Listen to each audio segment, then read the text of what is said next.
Welcome to Wizard Team, a Black Magical podcast for Black Magical stories.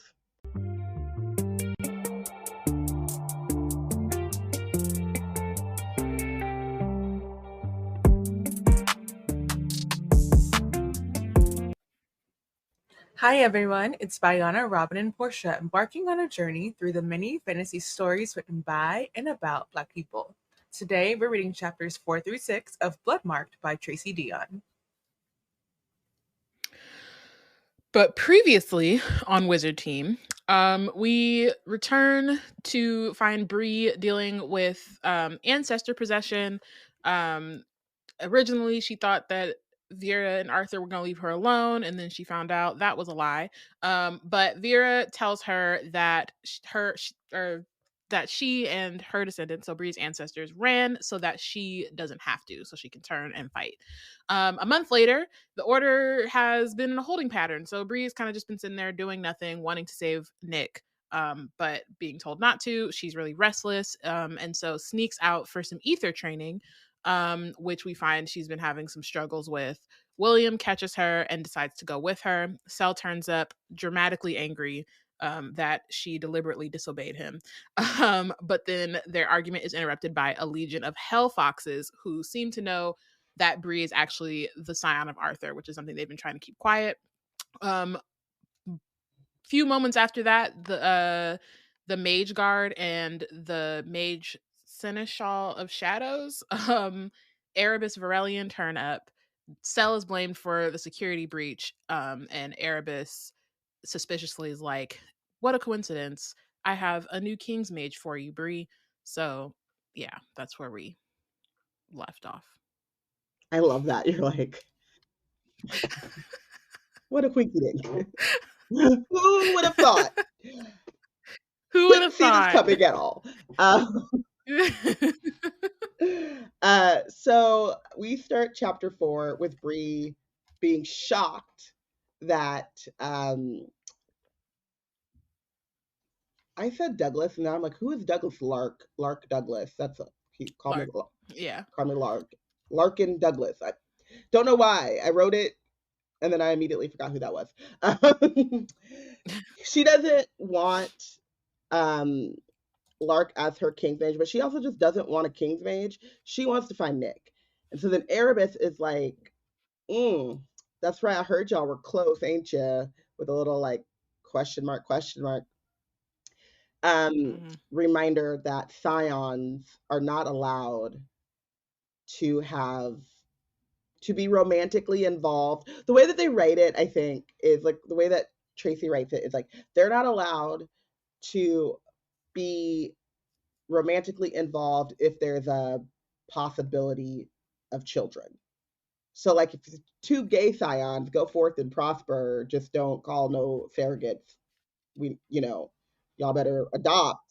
Right. The bloodline's going bloodline clean. Well, I don't think adopting that wouldn't. Exactly, matter. That's what I'm saying. Adopting would matter because there's no bloodline involved. But like, if you are both able and willing, and also can be tied to a bloodline, you are not allowed to possibly tie those bloodlines together because it's already hard enough, as you can see by the fact that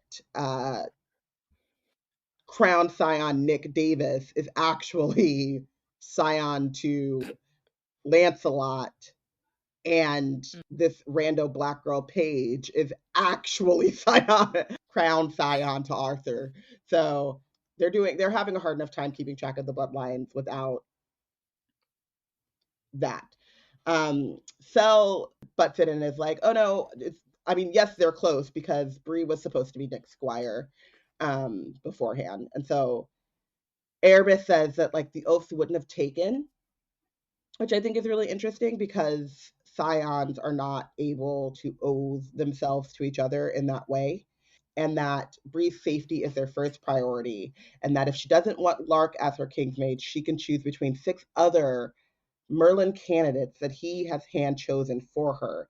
Reminder, Erebus, while head King's Mage, while head Merlin Seneschal, whatever, head of the Merlin Order, whatever it's called,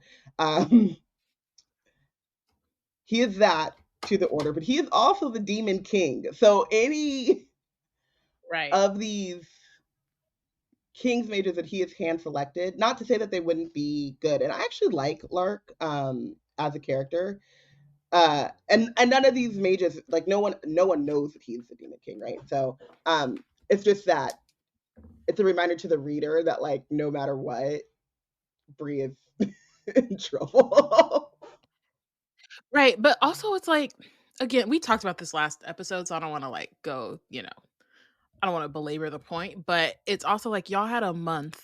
If y'all were trying to give her a new King's Mage, you had a month to choose someone, have them be at the lodge, get her acclimated to this new person, and like then be like, okay, we're gonna bond you.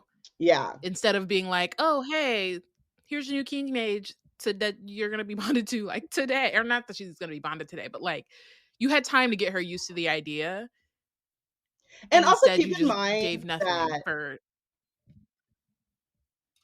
Nick and Cell were, I don't know when they were bonded, but like when Cell was chosen, he They like were like moved kids. in. They grew up together. Like they they knew each other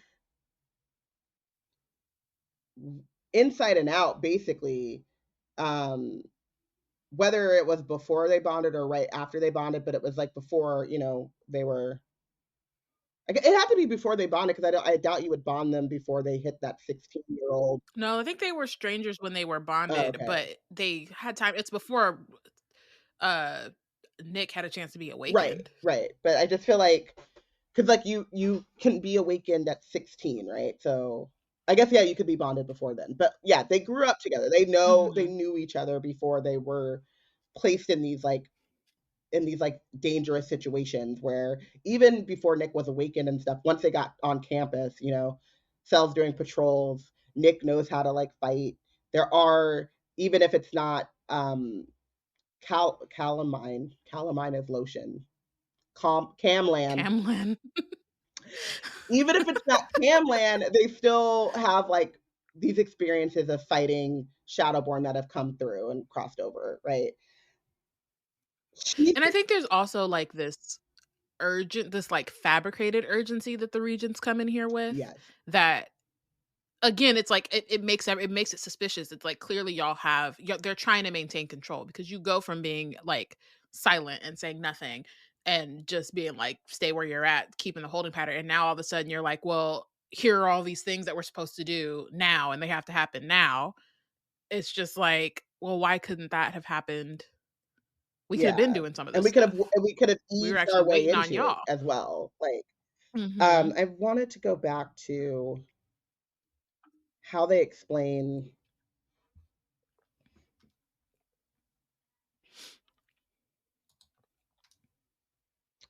Do, do, do, do, do.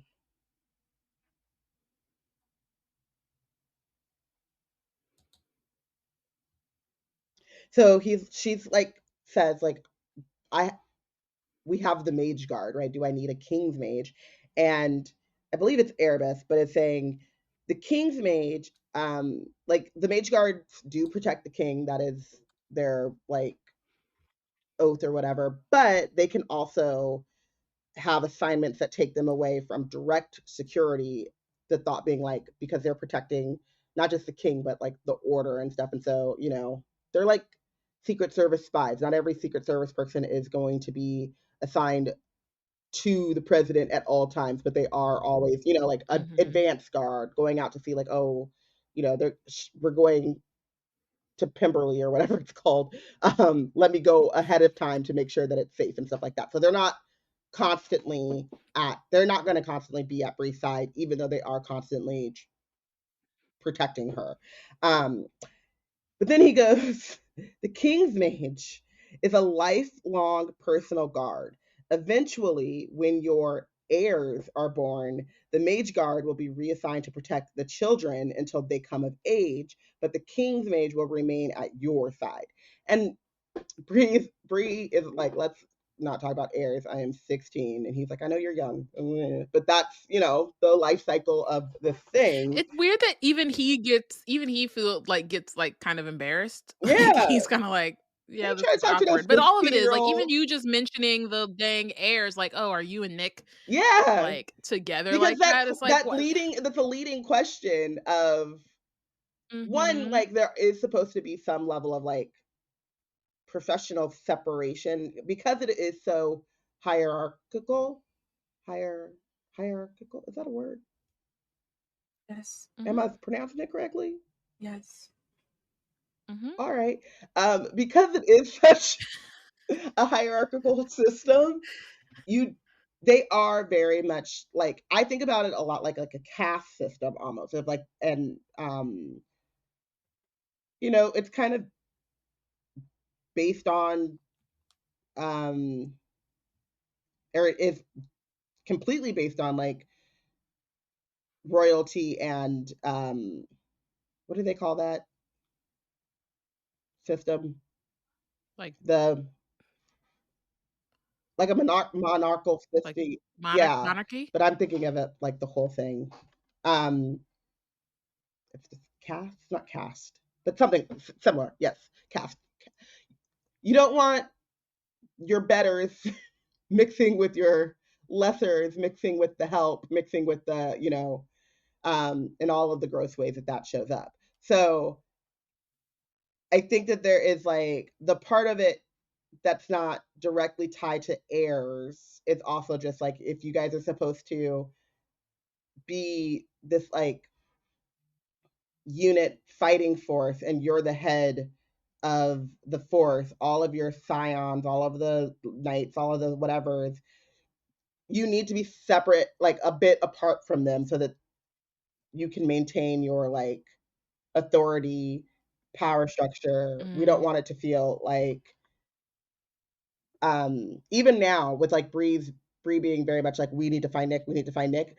You don't want it to feel like do we need to find Nick because he's the scion of Lancelot and it's and he's in trouble, or do we need to find Nick because your boo thing is missing and you are longing to see him, right? Like it's Right. like the you want to keep those lines kind of And I clean, which I get, but Yeah, also and I think it's really your kids. interesting because there's it's one of those things, like, reading this that's complicated when you well, partially when you know what's going on, but I think even if you don't yet know all of the layers and the, like,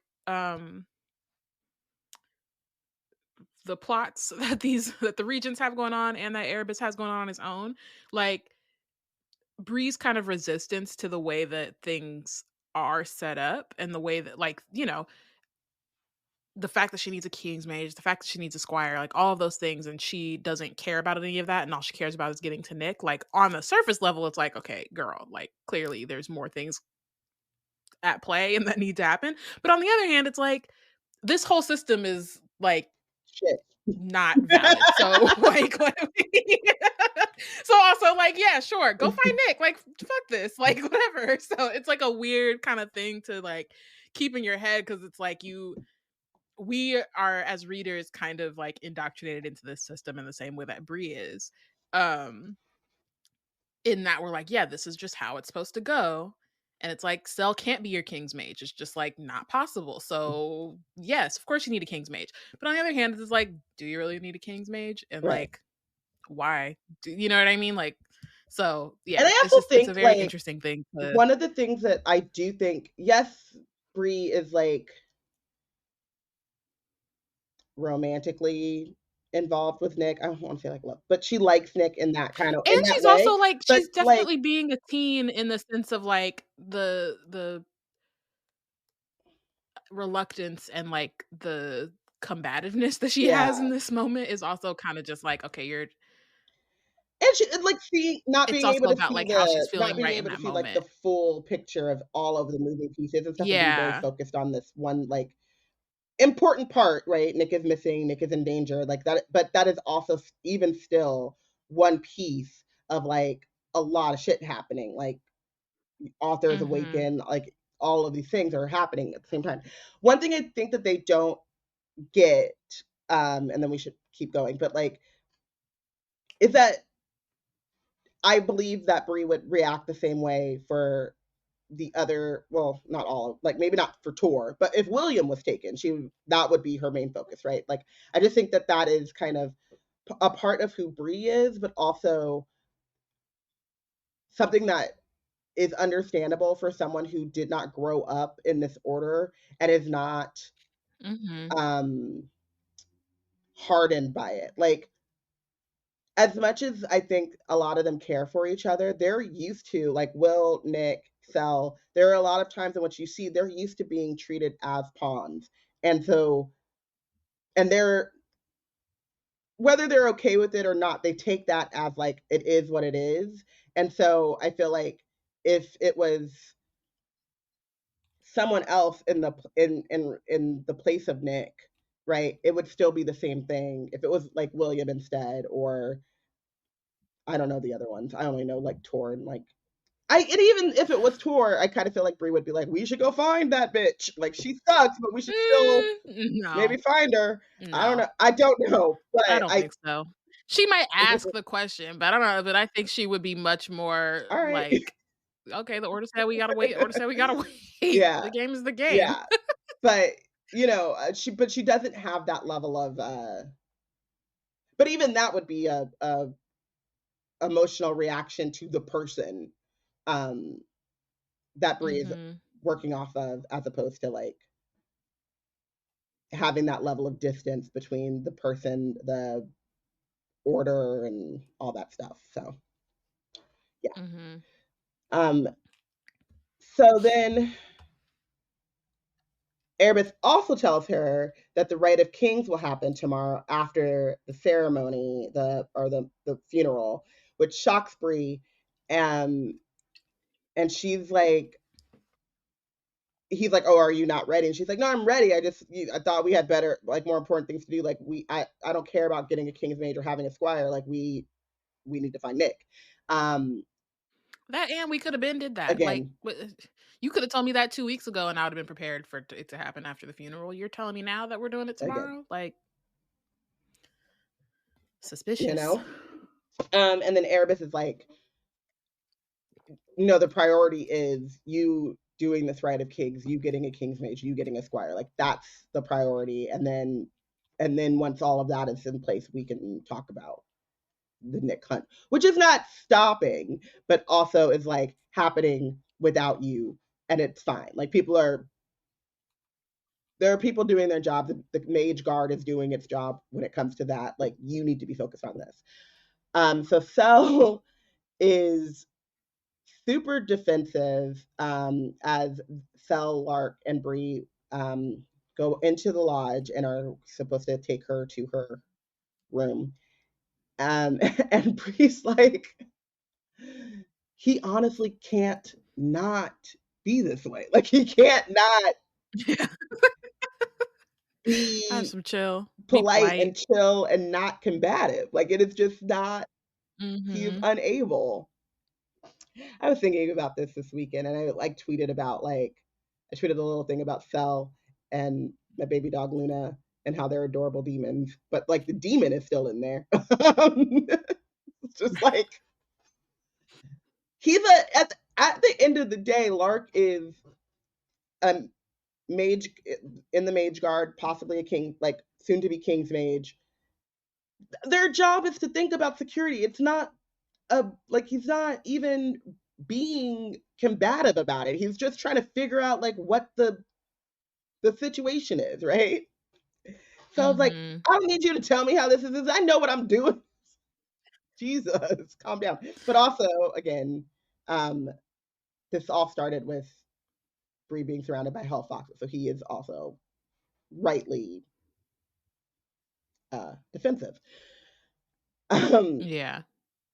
In this whole thing, though, Bree starts to actually think about the fact that Sel has been isolated for such a long time. Since he was like chosen as King's Mage, he has spent most of his time with Nick and with the other Legendborn, and not with Merlins, or like, as she says, like his own kind. And so when Lark talks about how he can tell that Sel is stressed out and worried, and kind of alludes to the fact that he's worried about succumbing to his blood, Bree is like, oh shit. Like she didn't think about that or even notice like that was a part of what was affecting him, and like she was kind of prescribing it all to Nick being gone and in danger and her being the king. um and at just like at that level, yeah, Sel, who has grown up and has been told that his duty is to take care of Nick and keep him safe, would be stressed out. But then there's that added layer of the longer he goes being separated from Nick and the longer Nick is in this state of heightened danger, the more the history says like that Sel could succumb to his blood and go full demon, which everyone Mm-hmm. besides Sel and Bree believe is what happened to his mother. Mm-hmm. Does everyone know? Because there was like a lie first. I don't know how many people actually know that she went to jail because they lied. Yeah. It's the lie was that, well, no, the lie was that she succumbed to her blood, but Sel wasn't told that. I think he was told that she died, maybe. Okay. So everyone else would And then know. he discovered, but not everyone knows what happened to her. Like Oh, okay. that's the lie told. That's what's told to the Merlins. But I don't think anyone else has a clear. I think maybe everyone else thinks that she died. Okay. But the Merlins have a deeper understanding. Understanding. I think I could be wrong, but I think that's what it is. At least Merlins have a certain standing because, like, It's obviously, dual. It's dual. They're both lies, so they're yeah, it's like hard to figure out it's so which hard to is. parse all of the lies in this freaking Yeah. organization.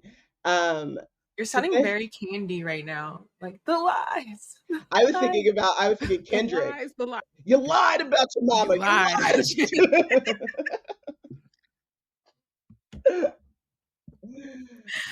Euphoria. So then Lark is like, and this is why I have to say, I kept thinking when I was reading for this recording, like, I feel like I like Lark instantly. Like, I'm wary of him, but like him as a person, I'm like, he cool. He could be part of the gang. Like, if he's one of those, like, he's like, you're on the wrong side, but you're not antagonistic. Like, I can see why you would be chosen to Mhm. be a king's mage. Like, he seems cool. He seems cool, Yeah, and I think it's funny to read it, and, like, I feel the same way, but for, like, Sel and Bree to be so, like, just yeah, antagonistic towards him, and then you're like, "Am I missing something?" And then you're like, "No, he's yeah. a chill dude," and they're just, like, feeling territorial. Yeah, and I think like to me, it's like it makes sense why they're antagonistic towards him, but like you get the feeling of like you're mad at this dude about circumstances, and he's just doing his job and trying to be like Mhm. decent while doing it, right? Like he could be like Erebus, or there's a lot of other examples of people who are doing their job and also like actively. We're about to see one of them bitches in the funeral scenes, but like Mm, could actively yeah. be antagonistic. And Lark just seems like, let's make the best of an awkward situation, right? So Mhm. another way in which I'm like, when I was like, I like this dude, he was like, I'm gonna let y'all, like I think y'all need to have some alone time or whatever. And Cell, being who can't not be defensive, like, you haven't left us alone. He's like, well, I'm about to go sweep Bree's room, make sure it's safe.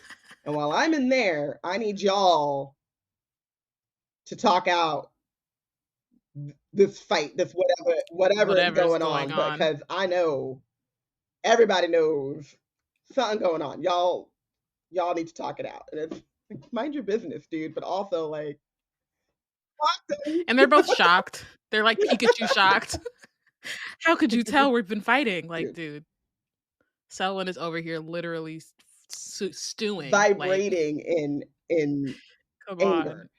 on. So then Bree apologizes to Cell. Cell turns into the no nonsense mama of a toddler explaining to the toddler how to properly apologize and why.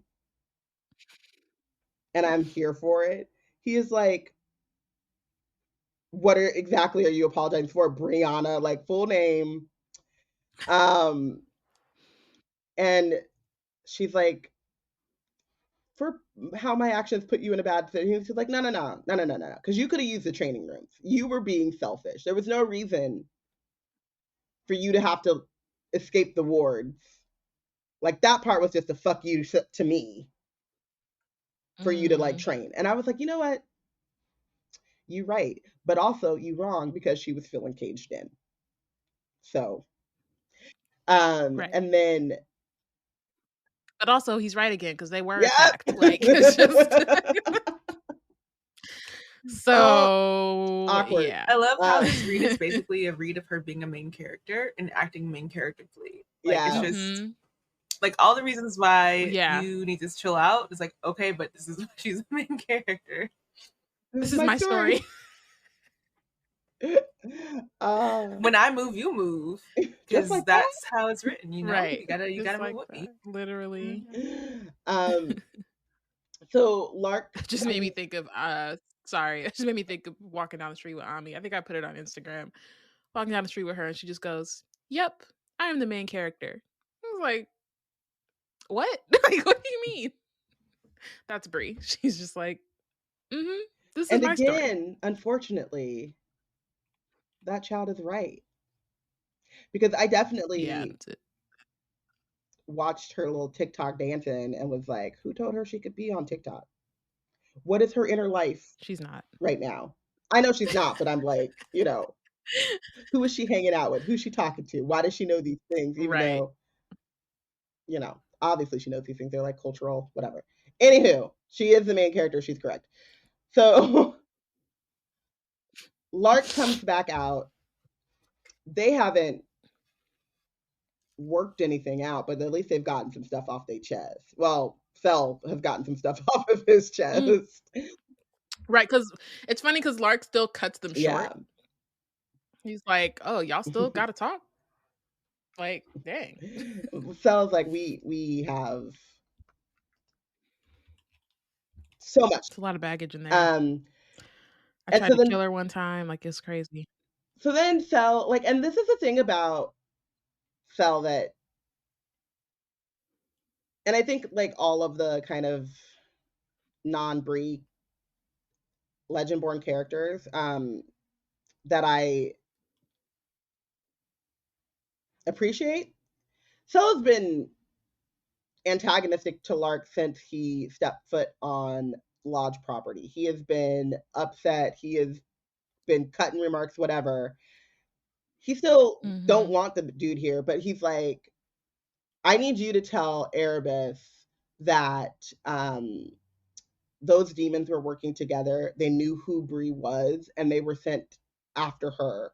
And the only people I can think of who would have done that is the Morganes. And Erebus is mad at me. He's in a mood, is what Fel says, which is like, King Mood knows when people are, he could spot that. Because he lives in a mood. He stays in a mood. Right. And so hopefully he'll hear it coming from you, because like, regardless of all the shit that's going down, like that's an important part of what happened tonight. And we need everyone to know and be ready for that. And also, I just want to point out, it's not the Morganes just keep getting scapegoated, child. I'm not saying that they haven't done nothing, because they probably have, but they ain't done nothing so far they've been blamed for. They are herring. It's been folks in the order this whole time.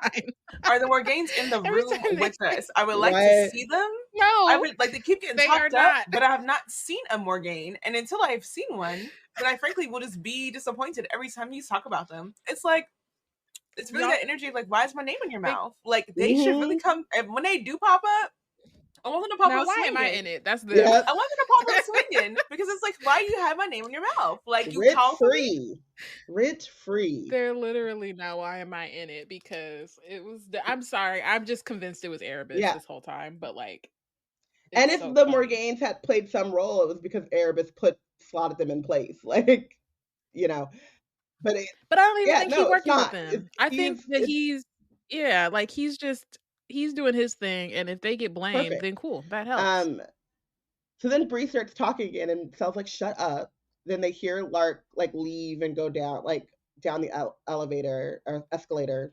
There's an escalator in this house. Crazy. And Sel reminds Bree that you need to be careful about what you say, what you reveal about your abilities, and who you reveal it to, because if the Regents find out, he does not know what they'll do or how they'll react, and he does not know that he can save her from it, or even really kind of want to save her from it, possibly because he's also on some like, you need to get your shit together, girl. Bree says that she's not taking the oath with Lark, that she doesn't need a King's Mage since she has Sel. Sel's like, we talked about this, even though you were obviously not listening, but we did have an entire discussion immediately after Nick was, or after the cave. Like, I let you take a shower, and then I like told you what was what. And also explains like, I couldn't feel when you were taken. Like, the only way I knew that you were in trouble was because when she used Root to attack Lark, he felt the flare of the Root and knows that meant what that was and what that means. And that he repeats himself, the King's Mage oath is person to person, and my oath is with Nick. My oath is not it's not title to title. So you need a King's Mage. And then says that her priorities and relationships will have to change, while also making a point that, like, you know, your room is Nick's room for a reason. There's a bunch of empty rooms in this place, and yet you decided to post up in here. It's I want to go back with, because there's the moment where she kind of like, where he's like, I'm not your King's Mage, and then she kind of protests and he goes, not yours. The angst. Yeah. It's just, and also the like layers, right? Because it's like, again, it's a moment like the one at the end of, I mean, it calls back to the one at the end of Legendborn, that there's clearly something else beneath the surface of their relationship that like neither of them have addressed, and that Bree and that Sel is kind of waiting for her to address, but she's afraid to, and so they just kind of like don't talk about it. They're kind of like circling each other, playing a game of like King's Mage chicken or what, or romantic chicken. But it's also a thing too, because this is like a true triangle of like, there's a moment in which Bree, being stubborn, is like, he called me carry on. I don't speak Welsh. If he really wanted to tell me what was that, he would have used English. So obviously he didn't want me to know, even though I live in a world with Google and Wikipedia. I could have been found out. I could have literally immediately I have Googled a computer on my That's phone. what I would have did. But no, I could have asked him directly in that moment. He said, I'm with Bree, because if he wanted to, he would, and he did it. So guess what? Guess what? It's so funny. No, because if but like, while Bree is, if he wanted to, he could have. Nick, or Sel, sorry, is also over here like, if she wanted to, she could have. But he's the one who did It's one of those things where like they're both right, because that way. I do think that, and she don't have to do it. Oh, sorry, go ahead. He just, I'm like, you're half doing it. You're like, you can't declare intention for me and then actually not carry it through, like not actually like, I'm declaring intention. Do you not understand that, like, he's like, I opened the door for you to step through. Sel, I've opened the door, but I also like recognize that you were by like what looks like wrapped around Nick's finger, and I am Nick's King's Mage. So I've opened the door, but I've also given us both plausible deniability. And if you want to deny it, then fine, we can deny it. But then let's deny it, and I'm gonna treat you. I'm gonna go back to calling you Brianna and treat you salty. I think for me, I'm on both sides of it, in the sense that like, I think it cracks me up that Bree calls it late. Like she's like, "Oh, he wants me to do labor for." And that's And it's real. like it's I'm actually with not. her. But that's the thing is that like it's not like literally you one in that moment, right? Because the moment is really like tense when he says it. She could have literally just been like, "What's that mean?" Yeah. That's not work. But if she's in that moment, I'm feeling like, and I'm not even mad that she didn't look it up because I get it. I get being like, you know what, that was a little too much for me in that moment, and I don't think I'm ready to fully open that door. And that's her right to not want to open the door. But her like making herself mad about it instead of just deciding she was gonna leave it is hilarious. I It's like you don't actually have to make yourself. You don't have to turn it into a fight. Like it can actually just be set aside, but she like turns it into another reason to be mad at him, and I think that's super funny. I just, as someone who is known to be bullheaded in this way, I just appreciate that it is represented because it is. Yes, why would you? Again, if you wanted to, you would, and you didn't. So yes, now I'm mad. But I think what, like Keke Palmer says, say what you're saying. But I think like what's really funny is that that's correct, but also applies to Fell too. So if someone has to. Are they both being bullheaded? Yes. Does that serve? And so as a reader, as a third party, we can sit here and laugh at them because yes, they're just creating more. Both of you are correct, but if you want to move forward, or if you want some sort of like closure or something, one of y'all is gonna have to take the step. And Bree says, "Well, it's not gonna be me." Not me first. And then Sel says, "Well, you need to sort out your priorities," and then runs out of the lodge and into the night, like the dramatic blur. I feel like this conversation is both with and is not with the right person to have this conversation with. Like Bree does need to have a conversation about getting her priorities, about the order and her relationships within the order together. Is it with the right person right now? Kind of yes, and kind of no. Like she kind of needs to be having this conversation with like William or someone who doesn't have like a romantic stake in it. Like they're just kind of like, let me help you talk through what the order relationships are and why you need to talk to me a little bit differently now, and like what you need to like be preparing yourself for. But she can't. But she also does kind of need to talk to Sel because Sel has insights and like she does need to get her relationship with Sel up and up. But are they in a place emotionally to have a conversation right now? Absolutely not. Absolutely not. But also, and this is the other part, like she needs to have a conversation with Nick, but Nick's damsel in distress ass has been kidnapped. So even if she was like, okay, let me go figure out what Carrie meant, they can't actually move forward too far because again, the third part of this triangle is tied up on some railroad tracks while his daddy is twirling his mustache and moo-ha-ha-ha-ing all over North Carolina. So what are we to do? Nick's life is an episode of the Rocky and Bullwinkle cartoon. Exactly. It's cute or whatever. Yeah. It's something. But also, can we just again, Fell runs out of the lodge and into the night in a blur. He Naruto runs back. He about to go break some trees. He's be Captain American, and like he'll have a log, and he'll just like just body a log real quick. Yep.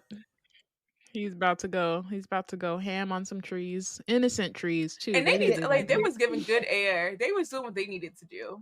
Again, they were doing their job. Is not a conservationist. No. At all. No. He doesn't even have like the guilt of like, let me go lay some seeds down afterwards because I did F up this forest. Plant some trees after I tore up. How many? Do you know what I was thinking though? It was probably that forest was probably like a little small grove. Like when Sel first got to campus, and now it's a dense forest because he keeps picking up trees, ripping them apart, and then those seeds are going and like planting new trees.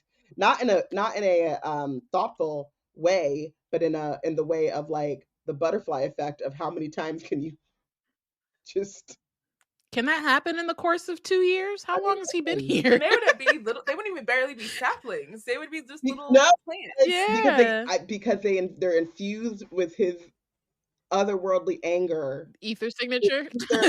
Ether anger, and so they sprout back up. Not his pheromones being that powerful. Listen, Oh my gosh. Bree be like, I smell cinnamon and smells anger all up in this wooded area. This is like a theory, a canon theory that I don't think anybody ever was trying to have for cells, that he's secretly Johnny Appleseed. Like he's like he got those magic beans. He's got the beanstalks growing, but they're just all of the trees that he has whipped up. So he just goes back when he's feeling cooler headed. I don't think he even understands, but he's like, my bad, y'all. The he's like ancestors singing to them to kind of like nurture them a little bit. Like the ancestors are the ether is like, we need to do something. We need to give back for all of the destruction that's being wreaked by this this big ball of emotions. Mm-hmm.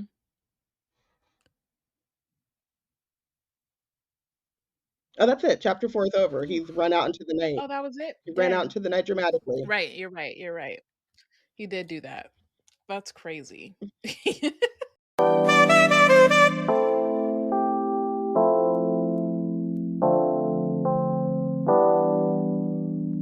Here on Wizard Team, it's no surprise that we love books. We also love supporting the independent bookstores. With our bookshop affiliate link, you can not only get all the books on your TBR, but you can support indie bookstores and B&C at the same time. And if you're not sure what you want, that ain't no problem. Check out our The Plot Thickens list full of recommendations from none other than Porshèa herself. Head to www.bookshop.org/shop/BlackNerdsCreate to treat your shelves. Treat your shelves! Oh, that's nice. That's clever. Oh my goodness. That's clever. We're so done with New Year, New You. This year, it's more you on Bumble. More of you shamelessly sending playlists, especially that one filled with show tunes. More of you finding Geminis because you know you always like them.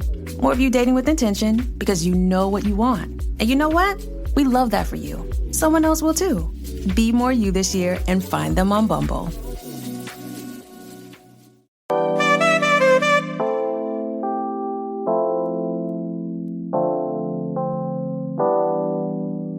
Chapter 5, we pick back up the next morning. Alice and Greer turn up at Bree's door with breakfast. Alice is there to do Bree's hair. And we find out that like Greer was able to bring Alice through the wards. Because essentially basically you need an escort if you're not Legendborn or a Merlin.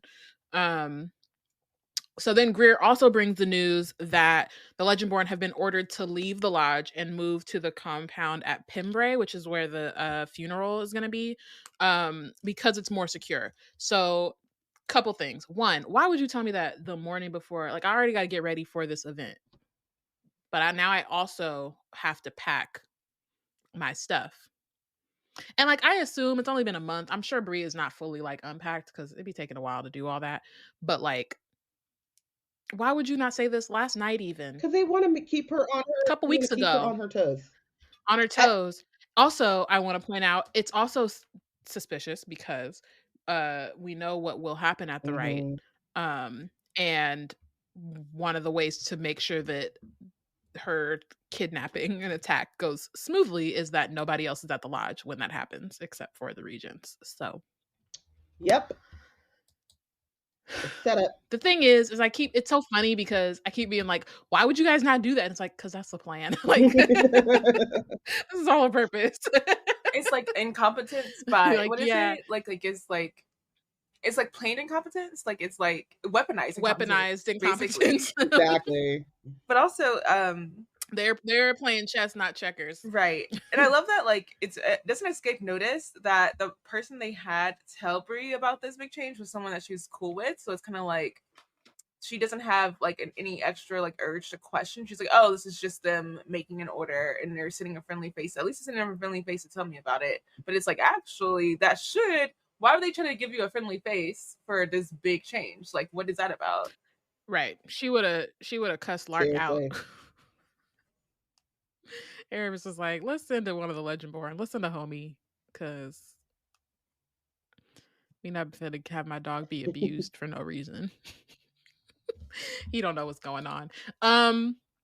So then we also find out that Alice is an official vassal to the line of Gawain. So back, at the end of Legendborn, when Bree brought Alice to the lodge and they were trying to find Nick, she lied and told them that she was like a vassal. And so now with William's help, they've made that official. And basically she and William have just been doing a bunch of research on Crown Scions, like trying to figure out just ways to help Bree, trying to find more insight. And Alice is like, it's fascinating and I can't believe you don't want to know any of this information. And Bree is like, she doesn't say it out loud, but in her head she's just like not trying to get all that close to Arthur. She's like wanting to keep that distance, and doing research into that like part, that her line in that way is just like too, it feels like reaching for him is what she says. And I get it. Yeah. Because he's the worst. It's also like for this is not because that was a serious thing. On the opposite side, it's hilarious that they like brought Alice in, and like the things that make Alice Alice are also the things that are going to drive Bree crazy about making her an actual vassal, because she is like, right. She's like, my liege, and like bows and is like, glory to Hanuman or Owain, whatever she is. And also like all up in the archive, like, this is fascinating. And Bree is like, girl, I am here at night. She's like, this is my life.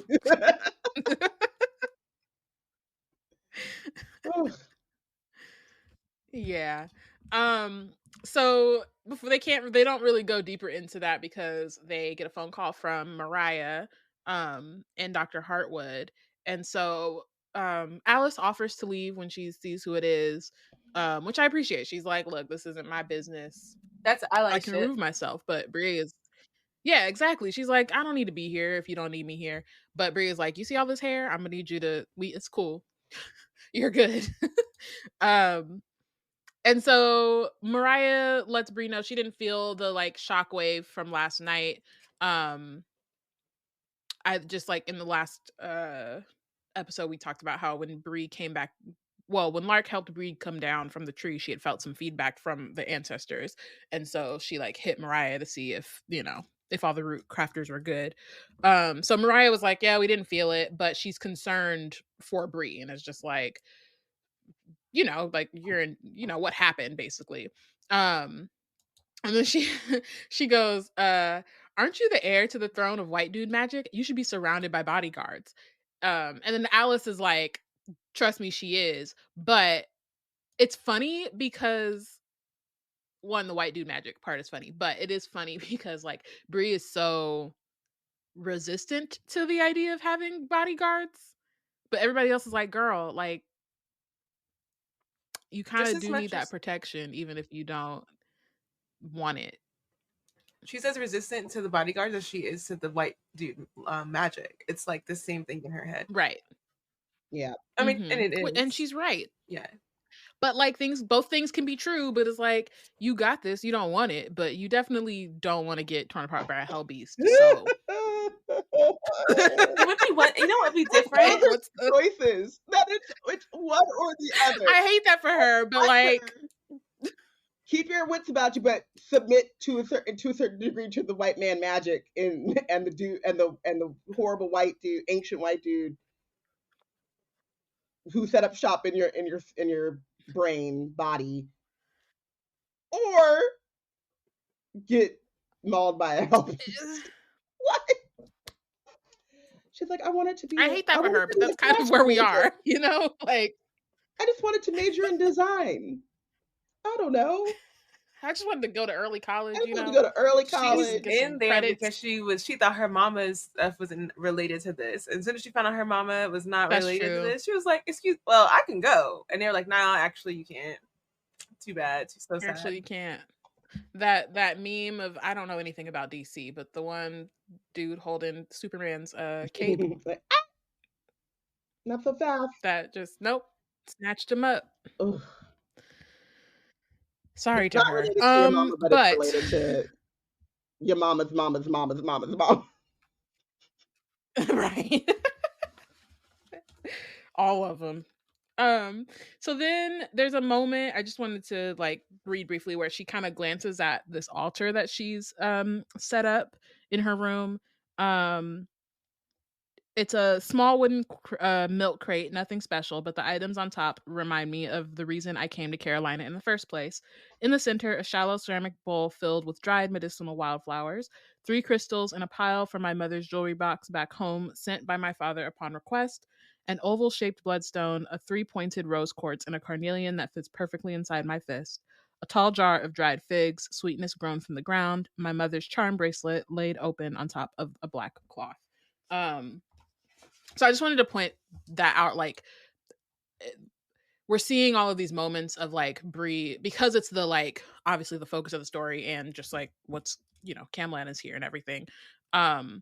Everyone around her is really focused on her, like, being the crown scion and that particular magic, but there are all these kind of like small things that point to Bree being like feeling more connected to and like being more interested in her root craft, and that like trying to protect that community, and that kind of being her, even though obviously like her big focus is trying to find Nick, but like kind of her like spiritual and like cultural focus being on her root and how she can stay connected to like her mom and her ancestors and like the community around her. It's just something that I guess like stood out to me in the middle of them talking about all the other mess going on. Yeah, she also then mentions that she's been keeping her father in the dark, which makes sense.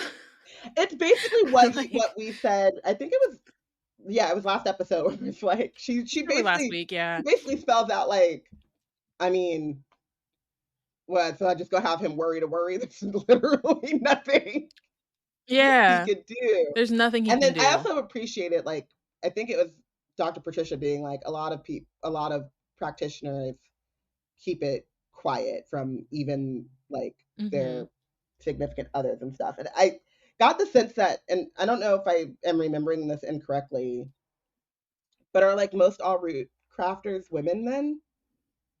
Or is it just that's what we've seen so far? I think that's all we've seen so far. I think Okay. maybe Yeah. like I think when we get into like the second half of the black part of the book, we there's so many different parts of like who we see in the background of like in that space. So it really, I think just so far it's only been women. Okay. Yeah. So then we find out that Dr. Hartwood is on vacation. She dipped out because Bree warned them that like the Merlins and like the Mage Guard were gonna be around. And so a lot of the root crafters are laying low until the funeral's over, and they all like presumably, hopefully, dip. They're like, we don't want to call no attention to ourselves while they're here. And Bree kind of like feels guilt about it and like kind of worries how the community around her, because I think she still hasn't really, maybe she has in the last month, but we have not seen her kind of interact with anyone other than Mariah and Patricia. But she kind of worries about what they think of her, about the fact that she's a blood crafter, the fact that she has this like tie to Arthur and the order. But Patricia and Mariah are like, y'all, you have this power. You know what I mean? It's not like it was your fault that you got this power, and you're using it to keep us aware, keep us protected. Like you're doing what you can to stay connected to us and to protect us. And so we're, you're doing great, sweetie. Like, and I mean, I think it's also like, worth you're like good. noting that if she wasn't author or if she wasn't involved in this at all, like, and Nick was the one that was awakened and called, like this would still possibly be happening and they would have no clue. So yeah. Yeah. They're in a I don't know. It's not like Bree's not in a better place, but I feel like the Rootcraft community at UNC is in a better place because they have a bit more. They have like an inside, They have an inside, like line to inside the crazy person. white person magic happening that they try really hard to stay away from. So, yeah, I wrote it down so Just that gives them a little more. The plus side to Bree being inside the racist place, TM, because it's like that's what I like. I'm like the order is basically the like instead of the good place, it's the racist place, and like that's right how I'm looking at it. And like Bree's basically it's kind of like paying homage to like those who came before us, and like being part of like in proximity to white folks who might have it out for the community and being able to pass along information to keep the community safe. So I'm like, it feels like she's like paying homage to some like a line of work that Black folks have done for a long time, while at the same time kind of having to be like integrated into such a racist like infrastructure in the first place, or institution in the first place. Yeah. So then Bree kind of describes what she felt the night before, like when she had that feedback, and Mariah's kind of like, you're a medium, so you're going to get that anyway. But yeah, so she's like, it's fine, like it wasn't as big as like what happened, because the other thing is like when she awakened, that's when like all the root crafters kind of became aware of her, and that was like the first big like feedback that everyone got and was like shook about. And she's like, in this case, you're a medium, so it's there's only so much that you can do in that sense. And then she kind of asked, she's like, are you locked up now, like are you good? And Bree doesn't answer right away, Mariah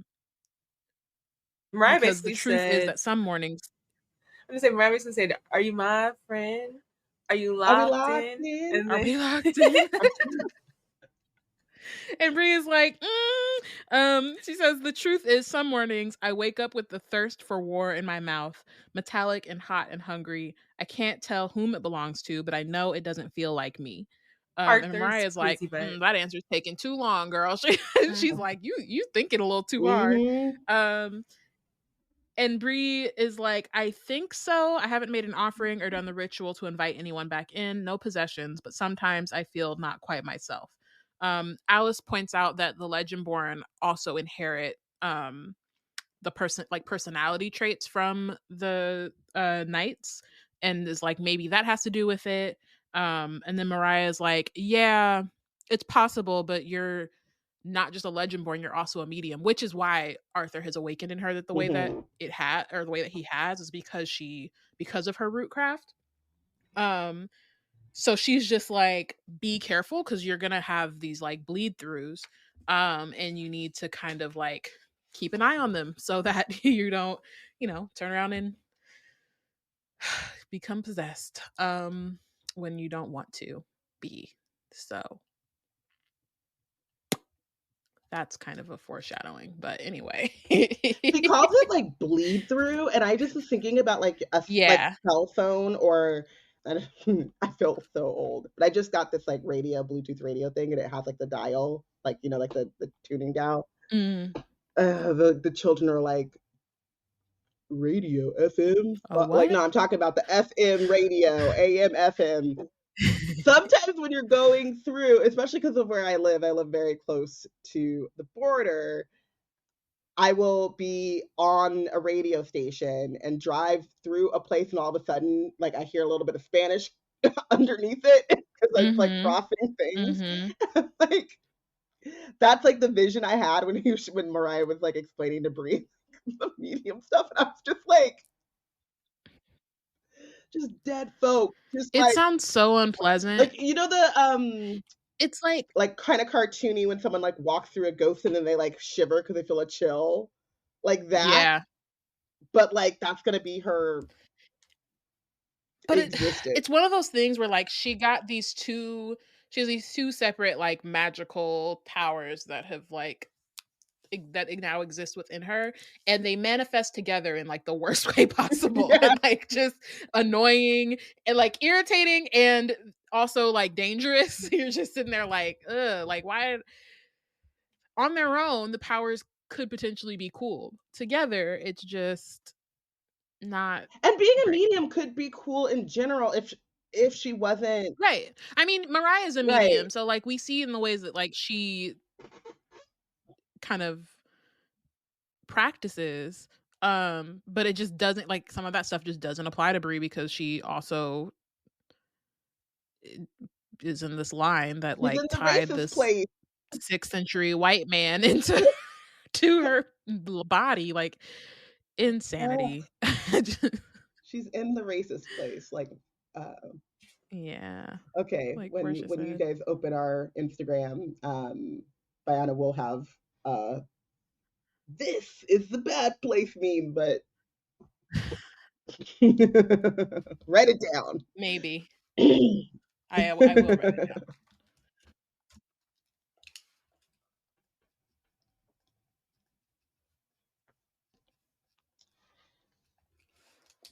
That was the end of chapter 5. Cool. So open chapter 6 with Bree already showing up. Like this is her showing up at Pembury for the first time in her life, and she's already tired of the white disbelief and foolery. Today's even started yet, and she's already ready to be tired of the foolery that was going to happen. I get it. Yes.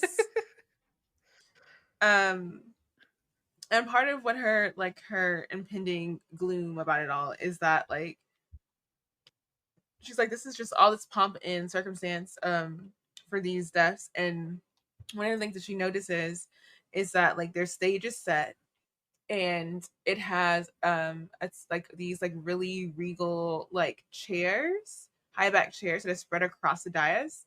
And there's like these extra 10-foot tall living wall of fresh dahlias, carnations, and ranunculus. And then there's a single table sitting in the front, covered in a black cloth with 4 urns, and one of them is empty because Evan's body was never found. So talking about drama, talking about like extra layers. It's just Told y'all. Trying, I very sorry to him. That sucks. It really does. Like you was dead, nobody knew you were dead, and to add an extra layer to that, nobody know where you are. Like where are your remains? We don't know. We may never know. You may never know. That's it. Yeah, and may never know. So there's as Bree is thinking through it, she can't help but to like think through her own grief that she like, because she's comparing this funeral to her mother's funeral, and she connects to the idea that like yes, the funeral is for the people who are living, but the final like result of a funeral for those who are living is to come out of it feeling like there's a great gaping nothing where a whole person, life, and future used to exist. And I feel like that's one of the best ways I've seen describing moving forward, knowing that someone that you used to have in your life is gone.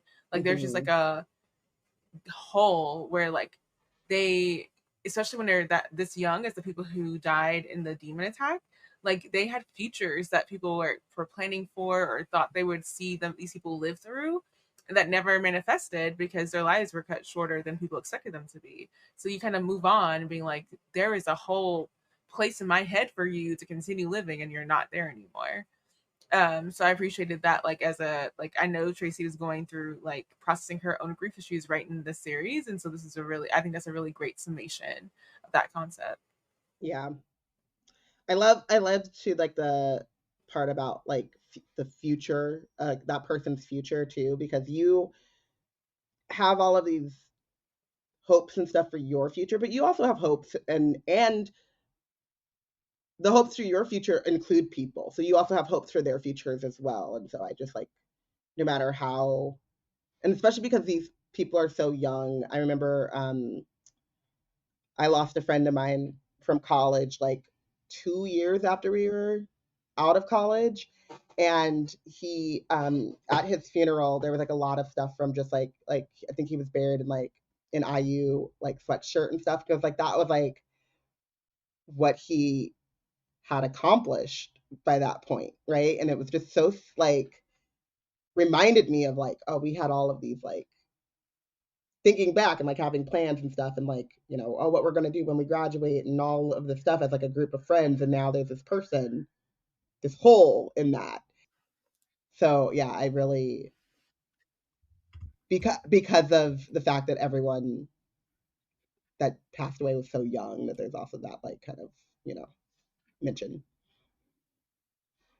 It's also funny but not funny that Bree, her whole understanding of this, like everything's been sprung on her, everything is up and like all over the place, nothing is like completely solid. She just knows what the regents have told her so far.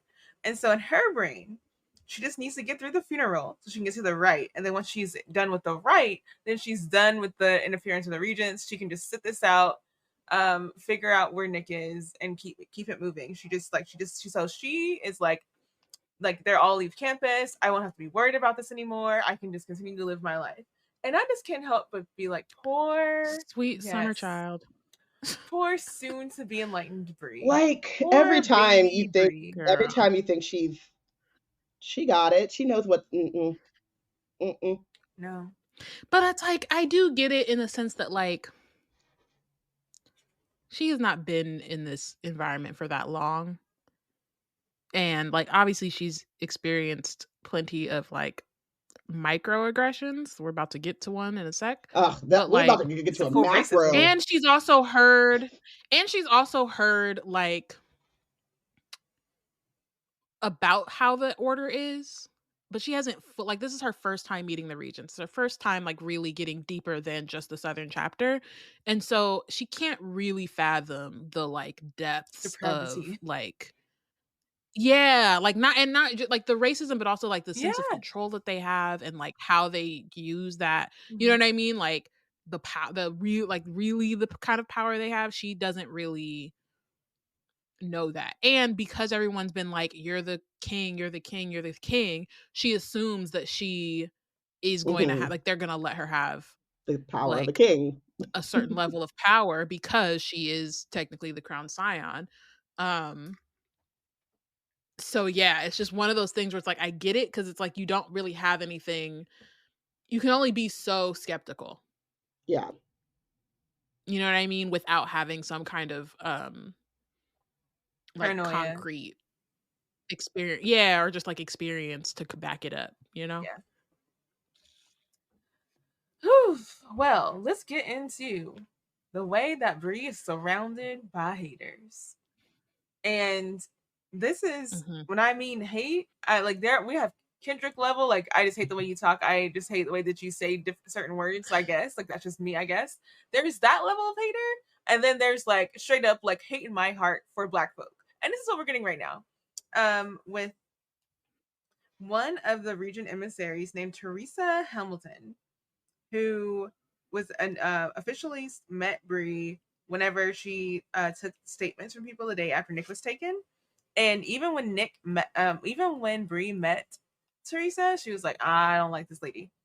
So this is reinforced whenever she starts talking to Bree, because she's like calling her Paige Matthews, which, you know, officially is the line that they're telling everyone to do, because they're not acknowledging her as crown scion until they do the ceremony or whatever. Officially, what they're saying they're doing. So it occurred to me though, like literally like while we were recording, that she was publicly claimed or as Nick's squire. So I mean, I guess, you know, they don't want people to know that like Arthur has been awakened. So I could see not necessarily like show, but it could explain her having that power if she's already been bonded to him, right? And then he had to dip. Like, why not just make her squire? Like, it's another level of, instead of just, you know, half of these people were there when that happened. Yeah, I was wondering about that. And y'all still calling her Paige Matthews. It's like, you could call her Squire Matthews, and if for some reason something happened and they're like, people find out that she has the power of Arthur or whatever, you could easily pass that off as her being a squire because they share that power. Yeah, I was wondering about that, and also in terms of like if she was a squire, would that then mean that people would have been expecting her to go with Nick, which would be okay to like kind of hide her away as well, like, oh, she went too, or I don't know, I don't really know, but I was thinking about like how that was weird. The other thing I was thinking about though is that there's a tone that can happen here too, right? Like if Teresa knows, like, the select few people of who Bree really is, she could be saying Paige Matthews and giving her a cute little wink, like, girl, Paige, you know what I mean? Like in a supportive way, or she could be like, Paige, you know what I mean? And we'll very quickly see what Teresa got going on, what that tone is. And that tone. Yeah. But it's like, yeah. And I do want to say, like, I don't think in saying that, like, why don't they just call her Squire? I don't mean that as like, I think it's a plot hole. I think it's just their determination Purposeful. to keep her. Yeah. It's very purposeful. So Bree is trying to be pleasant. Well, she's doing her best to appear unfazed by this racism, this racist lady. The racist lady does not care. She's going to be full on racist. So she wants Bree to call her emissary Teresa instead of by her first name. Because, of course, like, you're under me because you are a different race. You're Black, especially. I can't play. Don't do that. Don't play the same game that I'm playing with you. You can't do that.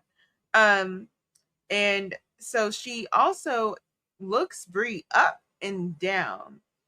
And when by the time her gaze reaches Bree's hair, her plastic smile has melted. And Bree asks her if something is wrong through clenched teeth.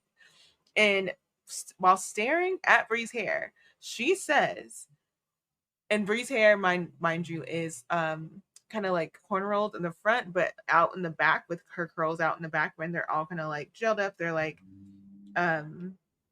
basically like just like a wash and go in the back, but like cornrowed down in the front. So Teresa has the nerve to say to Bree, it's too late to change first appearances, but perhaps in the future, for decorum's sake, you might consider the care you take with your... She gestures around her head to indicate Bree's hair. Perhaps smooth things down for a cleaner look. And Bree's just like, right? First of all. And also, like, what's so funny is, like, when she's explaining that hair, I was like, cute. I love that style. Oh, and that used to be like, as a kid. As a kid, that was like my favorite hairstyle. That was your like first day, it's so cute. That was like, my curls are popping. I used to wish, because I grew up with locks, and like I think my mom had done it when I had them, but like I used to wish I could have that hairstyle with the whole like puff. And I don't know that I did it that much when I had my fro, but like as a kid, I loved that style. It's so cute. Yeah. Heat flushes up Bree's collar. She bites out clean, and Teresa has the nerve to say, well, yes. And oh, girl. Bree just can't help but to think about the love that went into her hair, the way that her mother taught Alice, because Alice was curious, and how Alice is still down to do that back when they were like 13. So Bree is trying her best to not scream obscenities at this woman without messing up a strand of her hair. But she instead says, just because my hair takes up space doesn't mean it's dirty, Teresa. Hello. And Teresa's eyes widen. She drops her gaze back to her clipboard and says, the final guests have entered the ceremony site, so the matriarch are ready for you now. And then she tells Bree her place, basically. And then she has to say it a couple different times during Bree being angry, but it doesn't make her better. It shows how she is. Bree says to her, from a woman, just don't be washing her legs. You know it. We're gonna get there in a second. I was gonna say her hair is probably dry and all type of frizzy. She probably took a dip in that lake and was like, well, I swam, so I'm clean. I'm clean, right. Exactly. Let me just tie my hair up. Let me. I just want to girl. end up where Bree Get outta is, here. like how she closes off this woman. So, Bree says, while looking away, like looking at Teresa, after the right tonight, you will stop calling me that. And then Teresa raises an eyebrow and like taps on her little order pin on her lapel and says, I am the voice of the High Council of Regents, acting on their express commands. I will refer to you in the manner in which the regents have advised me to, Paige Matthews, until they tell me that it's safe to do otherwise. And it takes everything in Bree to keep her for her to bite her tongue. Even though she knows there's no real point in being angry with Teresa because she is a mouthpiece. And she just like moves on into the direction that Teresa tells her that she needs to go into to get it over with. But she clocks the fact that, again, Teresa is saying, this is what I've been told to do, that this is within my like ability, what I've been given permission to interact with you like by the regents themselves. So Bree is like, so Bree in the moment is angry at Teresa rightfully for being a racist, but also is like, the regents have given her the ability to do this to me. Mm-hmm. Yeah. I was gonna say like the whole clean thing. Yeah. There's two different things with clean thing. One thing is the whole like clean girl look aesthetic or whatever, which we all know is like a or probably even earlier than popular in the 90s era look that like Black women did all the time, and then white women were like, oh, clean girl aesthetic like this past year, and it was like, girl, don't play with us like that. And then the clean, like right now, I think there was like a post that went up recently about this white guy saying that he didn't like Black people because they smell aggressively clean, and it's like aggressively like soap. Whoa, aggressively like soap, bro.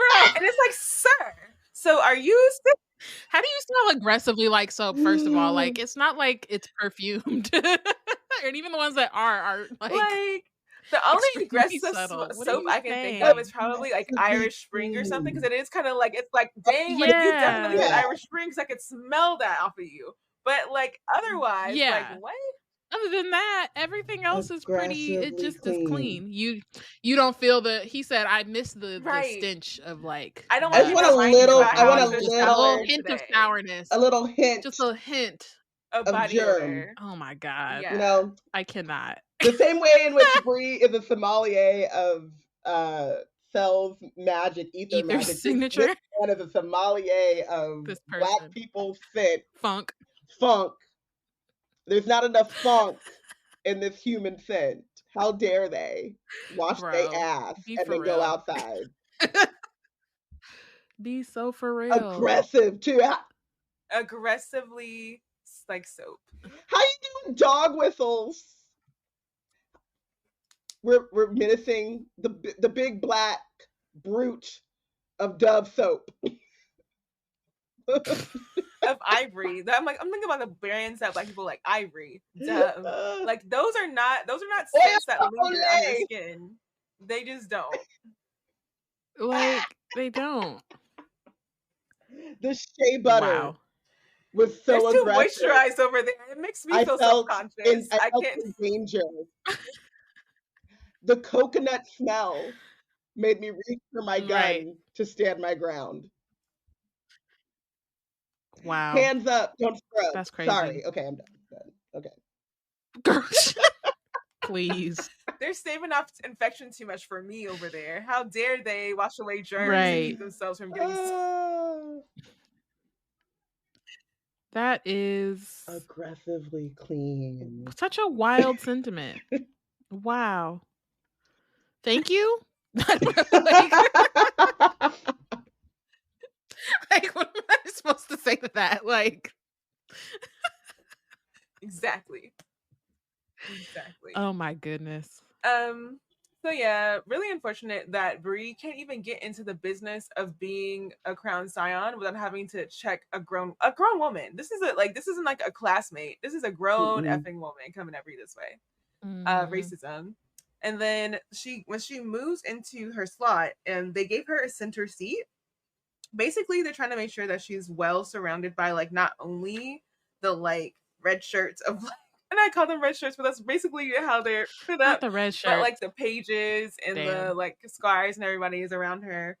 And then also the mage guard is like in perimeter around the whole like site. So like she is in the center of all the like protection basically. And then there's also the fact that the Lark is seated next to her. So her would be King's Mage is like and directly beside her. So when they're talking like in the site, she and Lark, she's like, "What are you wearing?" And he's basically wearing a $3,000 Armani suit and says so. And he says that he admits that he's not used to it, but it's what Teresa sent to his room at the compound. And so Spencer, one of the pages that didn't make it, turns in his seat and says, "Teresa sent you a suit? What chapter are you from?" And then Lark is just like, "Oh, I'm here to represent the Northern Chapter's current membership and to offer condolences on behalf of our scions and squires." So he's trying to like, he basically has a cover story for everyone else, but why he's like lingering around Bree, basically. And Spencer is a hater. Like he is, I hate the way that you walk, I hate the way that you talk, kind of. He was. First of all, this is not your conversation. So why are you not minding the business that pays you? Like pop this conversation. But also, it's like, you don't know, Teresa could be his mama, or you know what I mean? I mean, like, I feel like they all know. They all know so Teresa. heavy. But no, I know. But I'm just saying, like, he could be somebody that she knows. It doesn't have to be like order related. I am both. Like, yeah, that's my I am both auntie. like Spencer, mind your business, but also Team Spencer of like, what the fuck? And nobody said me. No, yeah. Like our chapter is the chapter that lost people. Yeah, we're the ones in like chaos. Ain't nobody sent no suit to my room. And mind you, like again, Lark is sitting in the same like tier system as he and Bree are. So he's like, "Who are you? Like, you're not sitting up there on the stage first. What? And what?" So yeah. So again, I hate the way that you walk, the way that you talk, I hate the way you dress, kind of thing. Like, it's so funny because Lark is like, is our Armani suits typical gifts up at Northern? Like, when they're not even your chapter members that died? Like, is this just how y'all roll over there? And Lark just kind of like, yeah, you know, whatever. And Spencer takes like his like ambivalence as an insult and says, "You Northern kids are spoiled, just like everyone says." And I'm like, bro, like, I did not know there was inter-chapter hate, but apparently there is, because Spencer is revealing like they don't rock with each other. They like don't. that. A lot of, and it don't make it doesn't really make sense to me in this, but I also can understand it when they haven't actually like seen war. And especially for like the folks like the pages who aren't like actually in the trenches like that, like to just have these petty grievances. But it's dumb. Like, y'all are literally all on the same side. Yeah, it does feel to me more like this is where they have to kind of remember what's actually going on, because it's giving off like Greek sorority fraternity type level vibes of like, oh, that's school or whatever, where it's like, that's because y'all ain't ever had to deal with it. Another Kendrick thing, you ain't ever had to deal with, you ain't had nothing to deal with. You haven't been through anything. Through a damn thing. So yeah. The other thing I want to know of hateration in a sensory is that while the mage guard are, you know, doing their job of like casting spells and keeping the perimeter or whatever, and Bree can see like the dome of their magic taking shape, they didn't give anybody any warning about like their magic being ear popping. And I'm like, they could have at least. Well, I think that's just Bree. And Bree is the freaking crown scion. She should be given all the protections of like, oh, let's give you some earbuds, let's give you some. No. That's her root magic, so she hasn't told them about that. I'm just saying. Only like a few of them know about it. So I don't think they would notice or know but that it is something where I'm like, okay, well, let's get in the lab and you know, like let's make some I don't want to have to smell this. You know, it's really funny going back to the aggressively clean thing. Like Bree also gives me, and I don't know if this is true or not, but like as someone who can't really fix her face, like her face is gonna tell you what her emotions are and everything. So she's probably also sitting there like, oh, you stink. It's loud, Right. it's smelly, Scrunching up scratching her up her nose, nose, and trying not they're to just like sneeze. looking at her and not understanding why. So it's also just yeah. Oh yeah. Yeah. So to stave off an impending fisticuffs between Lark and Spencer, Bree drags Lark off to the side, near some of the mage guard, and like they they finish off the conversation about like what was happening there, but also Selwyn comes up because of like how Lark talks about her needing to be heavily protected, and um Bree is highly aware of the fact that this man is nowhere near her. Like she's like, I don't smell his his signature anywhere around here. I don't see him with my own eyes. Where is Saul? What is happening? But she's also trying to play it off like she's not looking for him. And Lark is like, you wonder where he is, right? Like, clocked it. I already know. She's so obvious. Right. I'm saying she cannot hide stuff from her with her face. I also want to say that I'm really upset or disappointed in Bree because they like talk about how she's looking around and looking at the seats and stuff, but she doesn't look up because the man is probably in a She tree. knows. He loves being in And a I feel tree. like we should He know loves at this himself a point tree. that in a setting like this, One thing with about a Sel, he gonna be in a grouping tree. of people like this grouping of people, your boy is in a tree somewhere or on a cliff. Like look up, look to the sky. Absolutely. So the one thing about Bree is that as all this has been happening to her, that she has slightly been like paying enough notice to read between the lines of all the order folk. Like again, like Teresa saying that she has like permission from the regents to treat Bree like she's treating her, talk to her like she's talking to her. She's noticing that like as she's talking to Lark, people from the crowd, like the lieges and stuff, for some of them are giving her the eye too. They're like watching her, paying attention to her movements. She's noticing like people who what is being said and what isn't being said as they're in the space, right? So she may not be like she's not trusting of the space by any means, but she also is like wary about like what's happening around her. I think in Cell not being around her is part of her like level of insecurity in this moment as well. Yeah.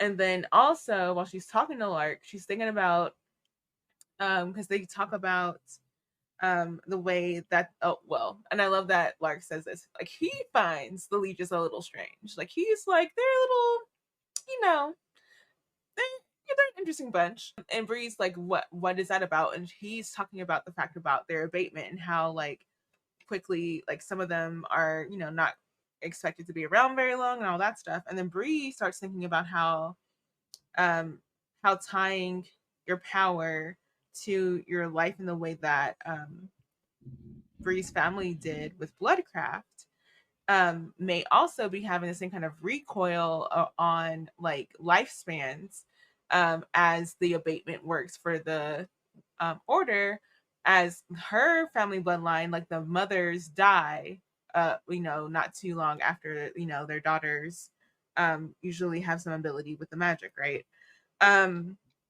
So that was an interesting parallel.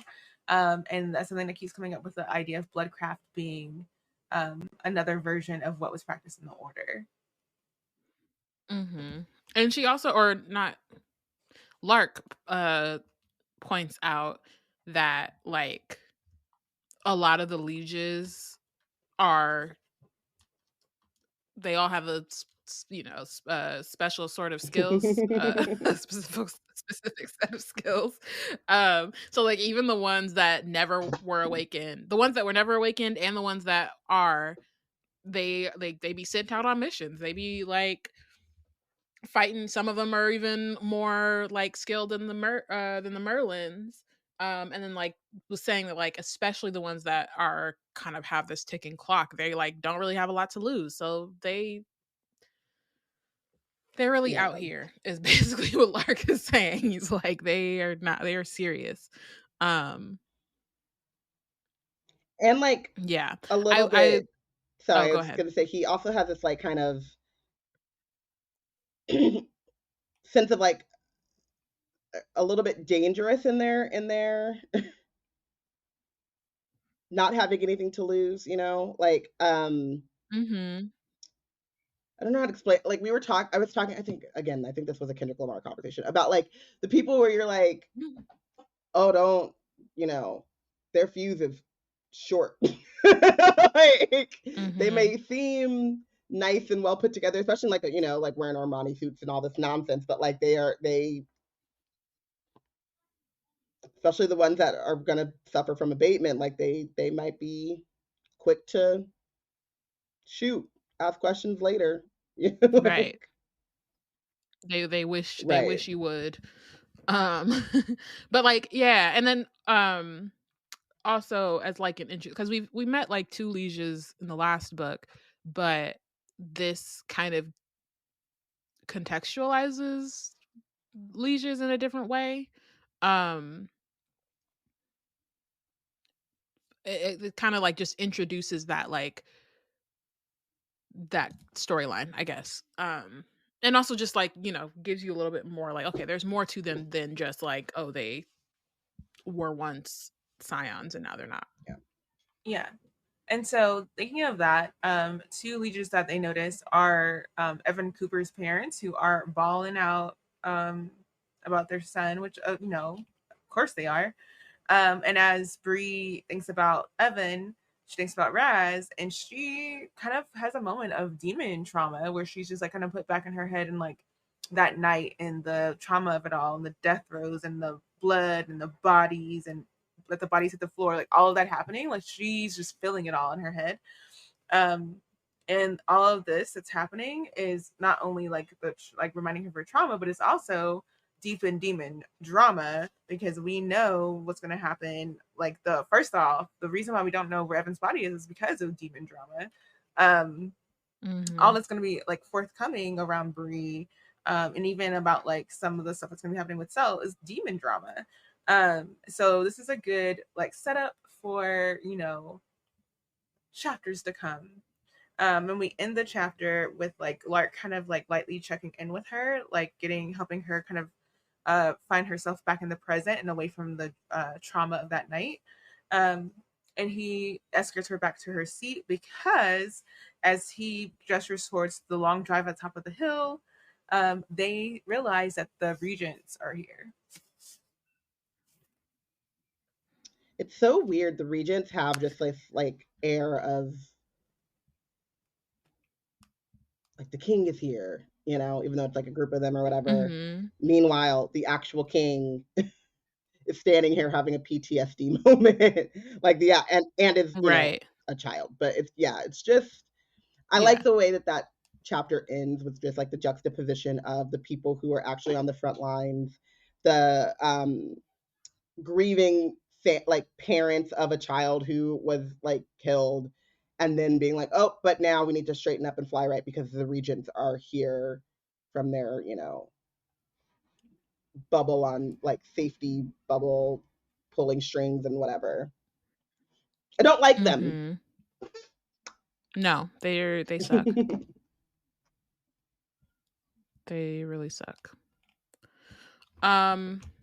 Cool. On that note, who is your MVP?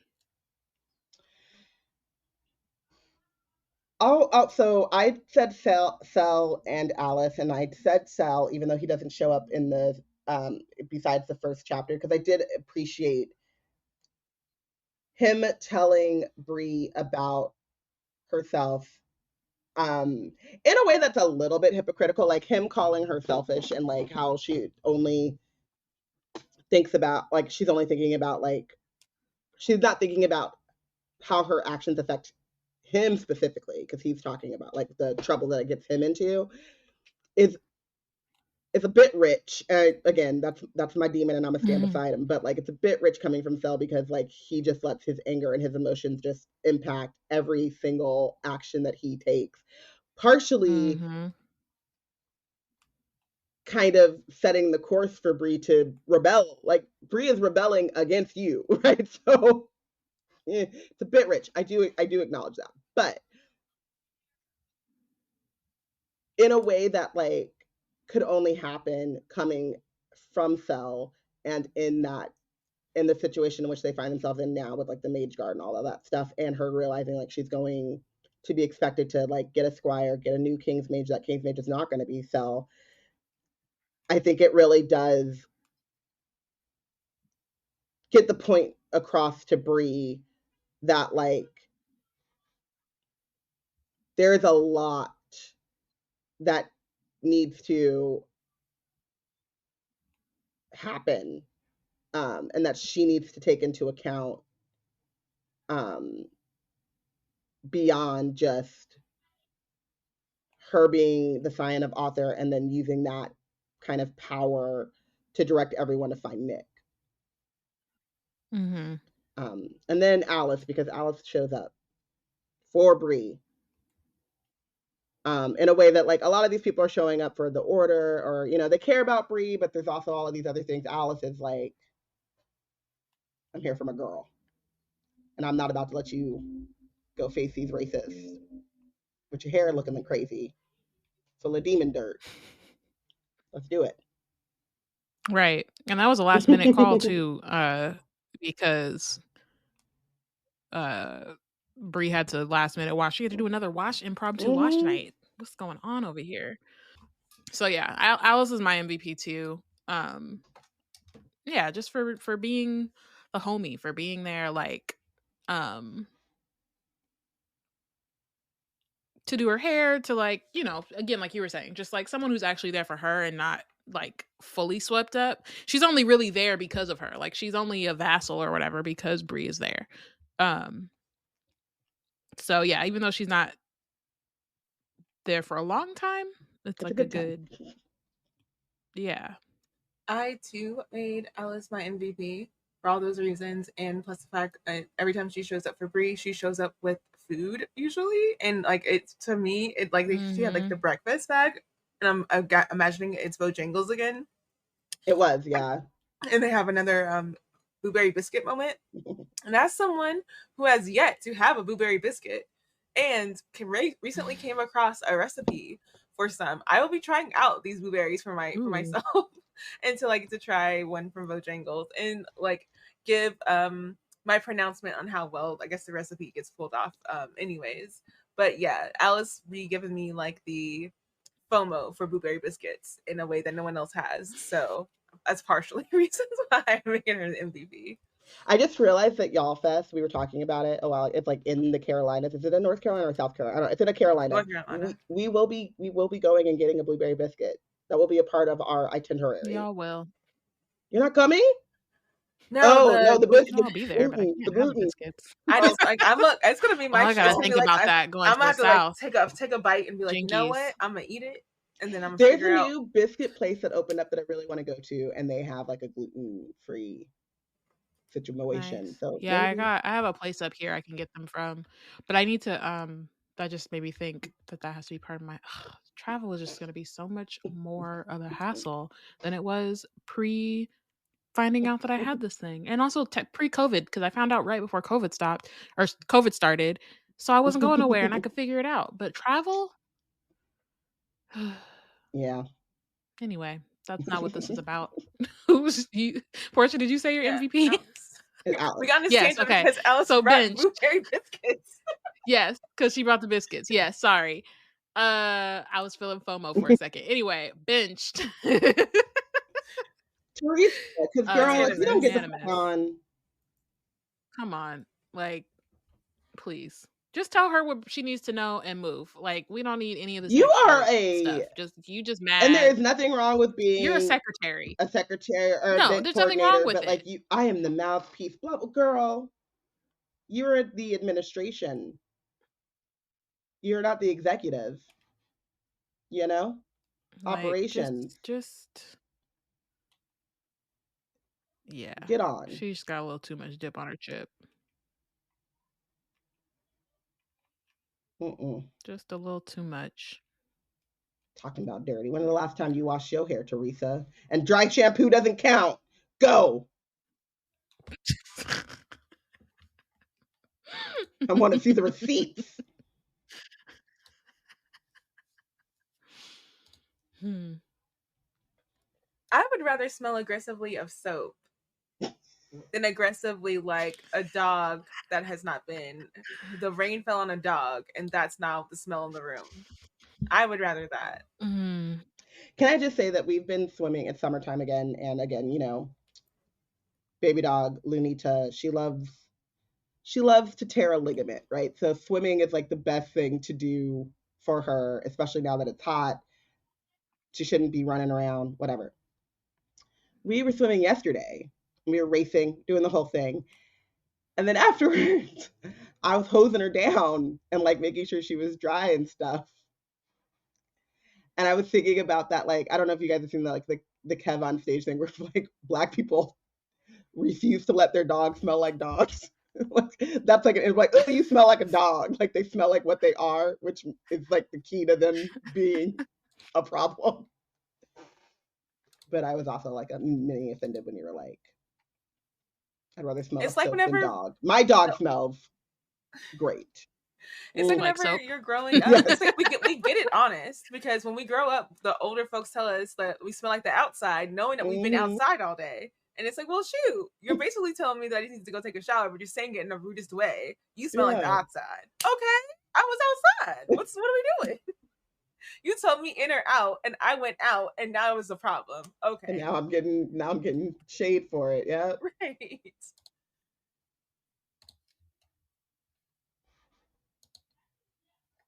Who's you bench? We all bench the same person. Yeah, I know, but you didn't say why. Well, I mean, I know why, because she sucks, but I mean, you just didn't. Yeah, that is all the same reasons. Teresa knows what she did. The Crown Act will see her for her crimes. Well, thank you guys all for listening. Join us next week when we will discuss chapters 7 through 9. Go a little bit more of Teresa's shady ass, but yeah, and maybe we'll figure out where Fell is hiding. It's up a tree. Spoiler alert!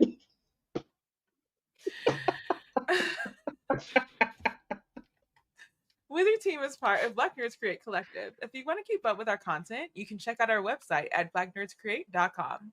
Follow us on Instagram and Tumblr at Wizard Team Pod and at Black Nerds Create.